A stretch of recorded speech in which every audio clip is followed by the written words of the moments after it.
Anjuran: gunakan headphone untuk suasana yang lebih mencekam.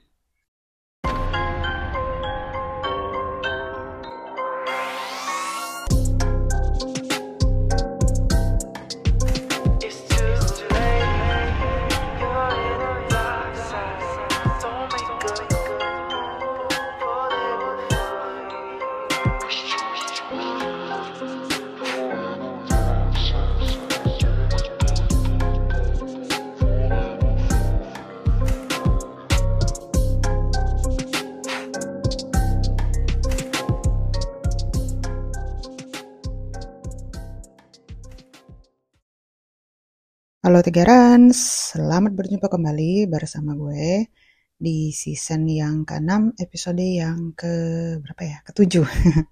Nah, di episode kali ini gue akan kembali bawain cerita horor, tapi hanya satu ya. Kalau gitu kita langsung masuk aja ke cerita intinya.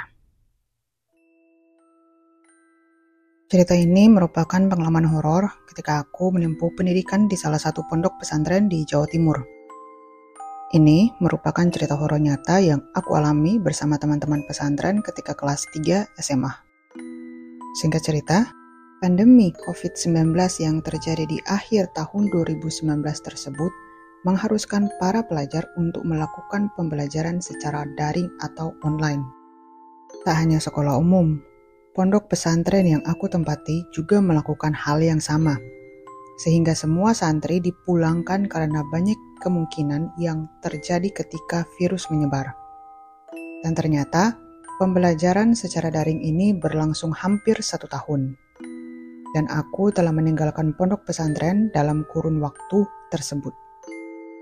Hingga akhirnya pada pertengahan Februari 2021, aku kembali ke pondok pesantren karena kondisi yang sudah membaik. Dan saat itu, aku sudah naik menjadi kelas 3 SMA. Cerita horor pun berawal dari sini. Ketika aku dan teman-teman kembali ke pondok pada hari itu, setelah sekian lama meninggalkannya, kami kaget karena yang datang di pondok hanya kami kelas 3 SMA saja. Hal tersebut dilakukan karena mengingat penyebaran virus yang belum sepenuhnya hilang. Pondok kami merupakan pondok kecil yang santrinya masih lumayan sedikit. Kompleksnya hanya terdiri dari masjid, kantor, aula, dan asrama 2 lantai dengan jumlah kamar sekitar 15. Di lantai atas, 3 kamar, dan lantai bawah, 12 kamar. Ketika kami kembali ke pondok, ada sesuatu berbeda yang kami rasakan. Mungkin karena hampir 1 tahun pondok ini tidak berpenghuni.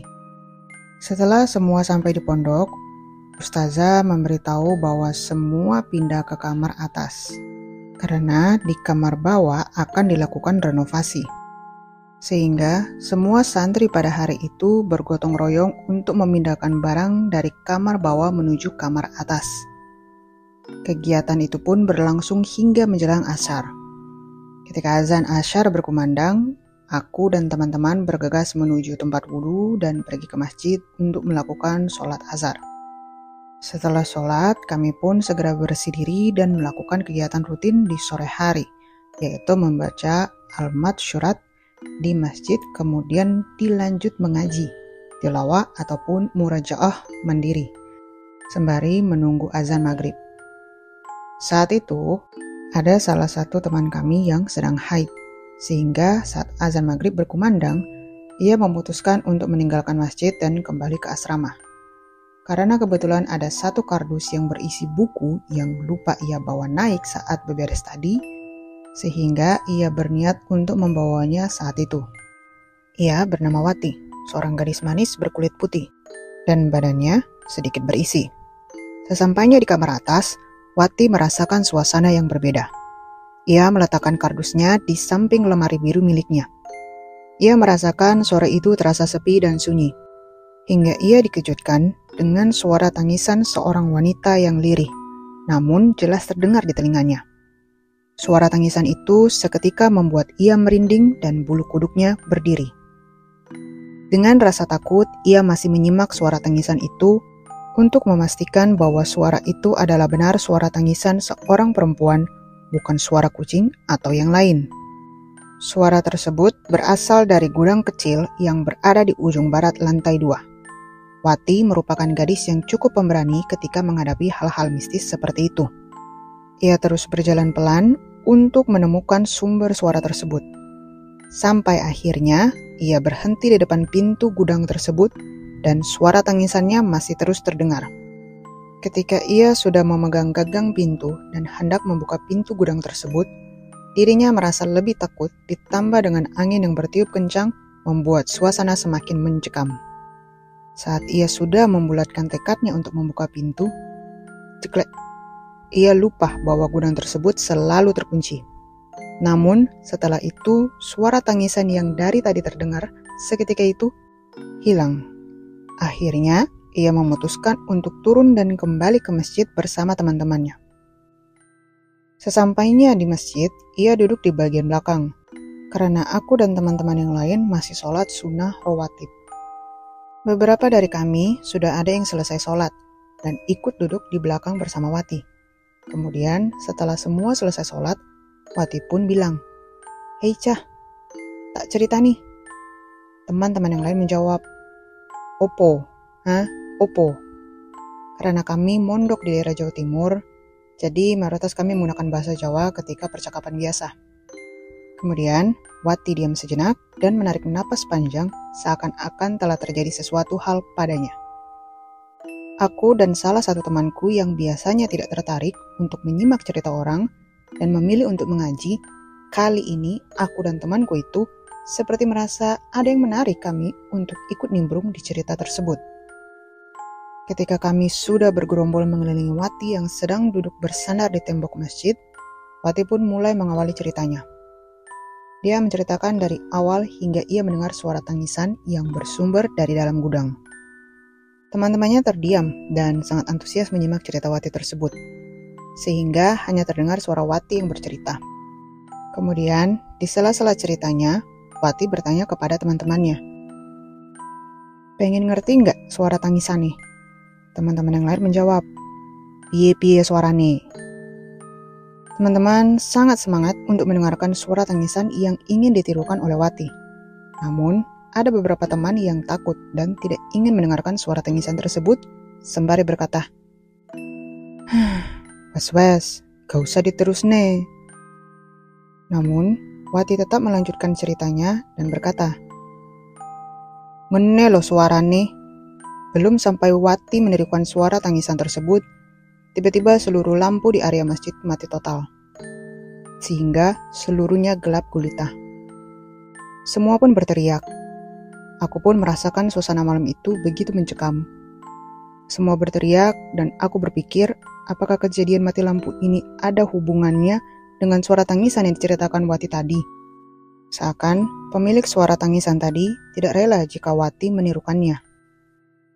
Gemuruh suara teriakan memenuhi ruangan masjid tersebut. Ada yang berteriak, "Tulung!" Ada pula yang berteriak memanggil Ustazah. "Ustazah, tolong!" Teriakan tersebut terus kami ulang. Hingga akhirnya kami memutuskan untuk keluar dari masjid dan mencari penerangan. Kami bergandeng tangan satu sama lain dengan jalan pelan-pelan menuju luar masjid dan terus berteriak meminta bantuan. Setelah sesampainya di teras masjid, ada sorot senter dari arah asrama. Kami pun merasa lega. Datanglah Ustazah bersama dengan bapak keamanan asrama. Tak lama dari itu, seluruh lampu di area masjid menyala. Namun, kami masih merasa kaget dengan kejadian tersebut yang tidak biasa kami alami, sehingga kami masih duduk terdiam di teras masjid dan saling pandang.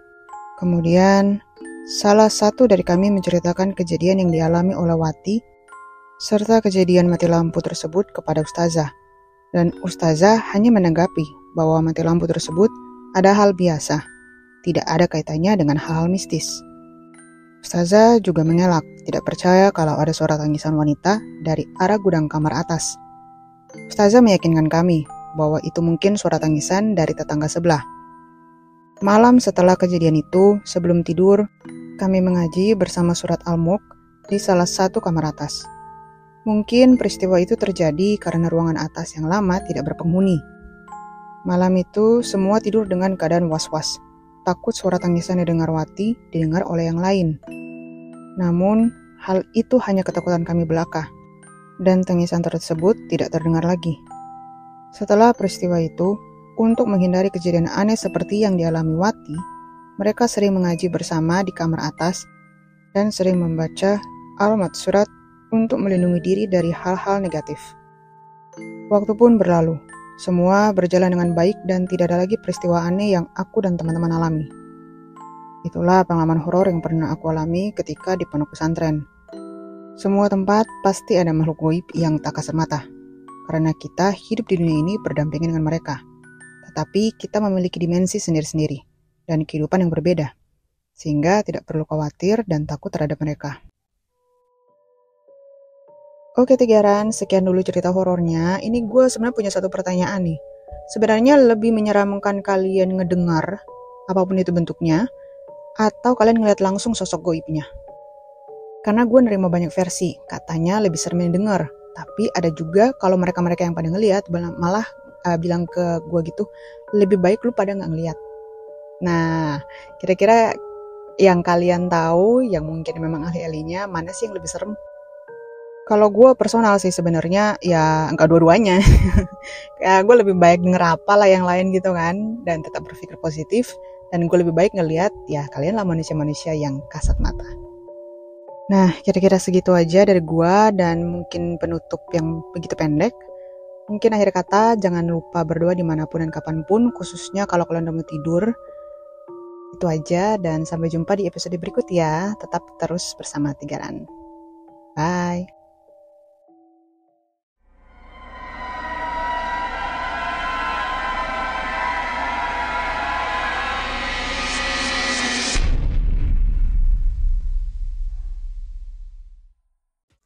Assalamualaikum warahmatullahi wabarakatuh. Selamat malam Tigarans.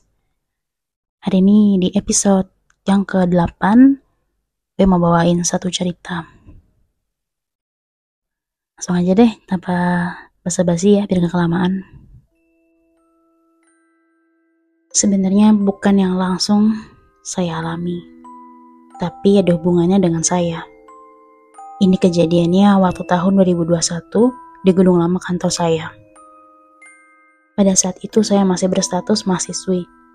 Karena perkuliahan berjalan secara online atau masih pandemi, sehari-hari saya ikut papa saya untuk membantu beliau di kantor dan melaksanakan kuliah di ruangan papa.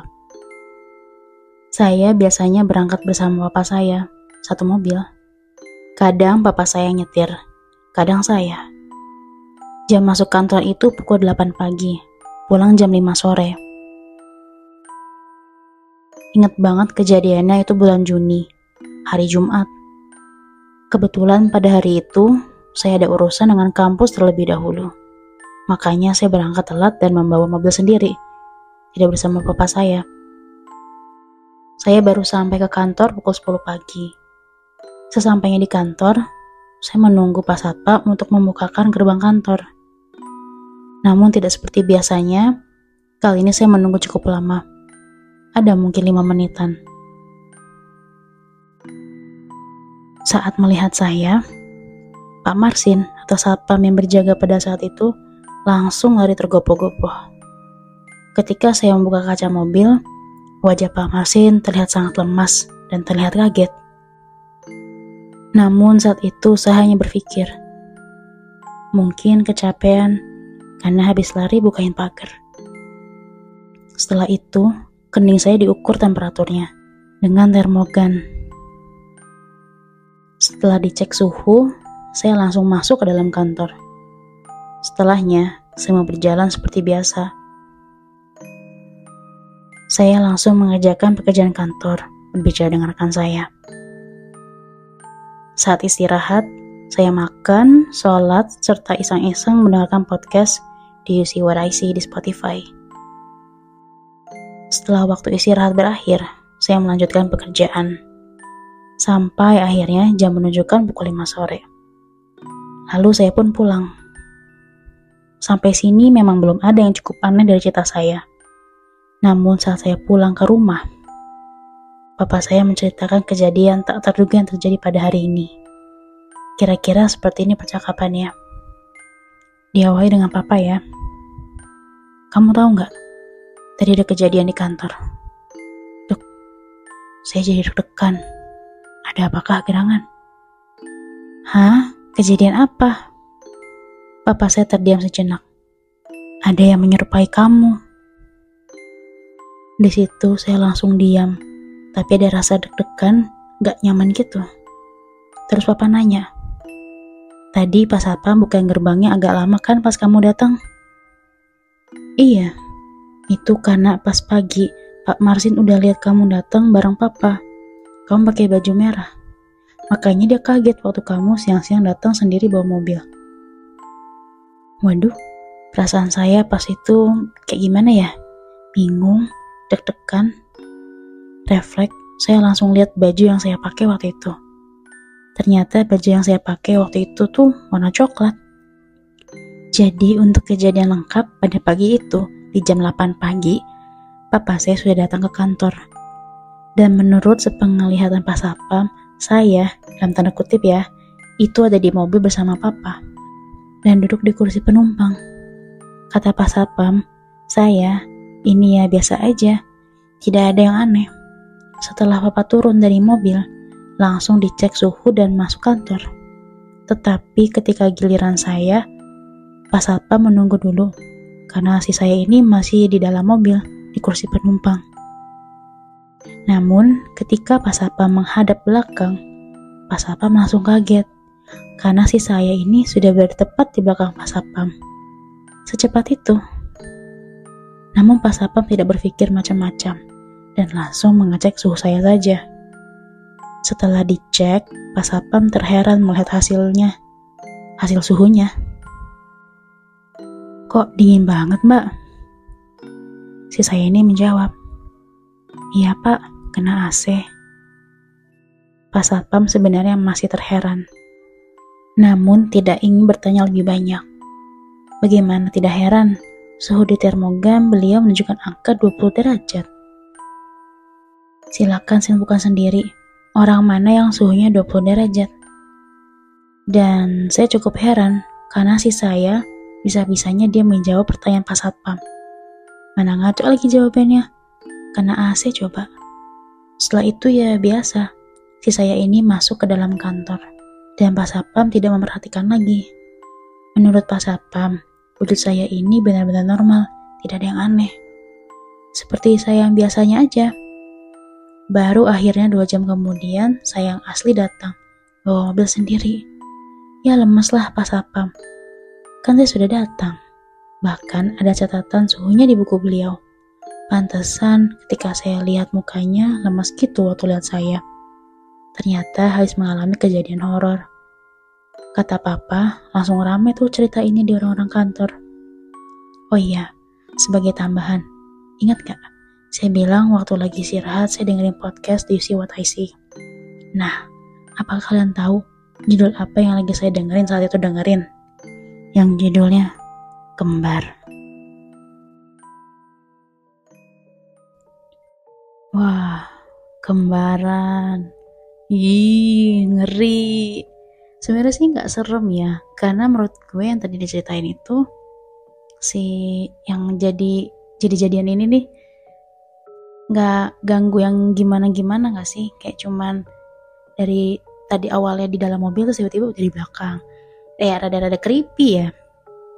Tapi untungnya dia nggak ada niatan untuk mencelakai siapapun di situ. Cuman mungkin Korina kali ya, guys. Atau siapapun itu yang ikut papahnya. Ngeri juga sih. Tapi kocak aja ya. Coba kalau kalian ada yang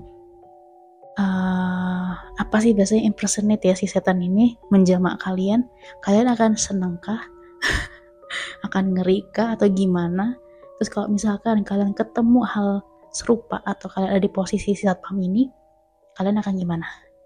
Coba kalian tulis ya di komentar itu tuh.